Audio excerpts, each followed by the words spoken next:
दैनंदिन चालू घडामोडी प्रश्न क्रमांक 1.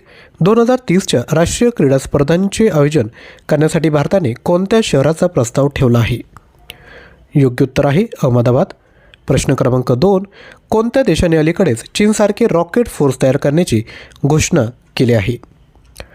राईट आन्सर आहे ऑप्शन क्रमांक सी, पाकिस्तान. प्रश्न क्रमांक 3.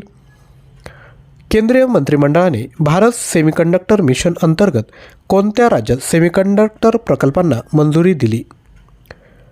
राईट आन्सर आहे ऑप्शन क्रमांक डी, वरील सर्व. केंद्रीय मंत्रिमंडळाने इंडिया सेमीकंडक्टर मिशन अंतर्गत ओडिशा, पंजाब आणि आंध्र प्रदेशमध्ये 4,600 कोटी किमतीच्या 4 नवीन सेमीकंडक्टर प्रकल्पांना मंजुरी दिली. प्रश्न क्रमांक 4. 6.2 रिश्टर स्केलचा भूकंप झालेल्या टोंगा हा सुप्रसिद्ध देश कोणत्या महासागरात आहे? राईट आन्सर आहे ऑप्शन क्रमांक ए, पॅसिफिक महासागर. तुमच्यासाठी प्रश्न आहे, राजस्थान राज्याची राजधानी कोणती? खाली कमेंट करा. व्हिडिओला लाईक, शेअर आणि चॅनलला सबस्क्राईब करा. ऑनलाईन टेस्ट सरावासाठी ज्ञानवंदन एज्युकेटर ॲप प्लेस्टोरवरून डाउनलोड करायचे. 5,000+ चालू घडामोडी प्रश्नसंच हवा असेल तर लगेचच 93 56 25 60 34 यावर व्हॉट्सअप करा. थँक्यू.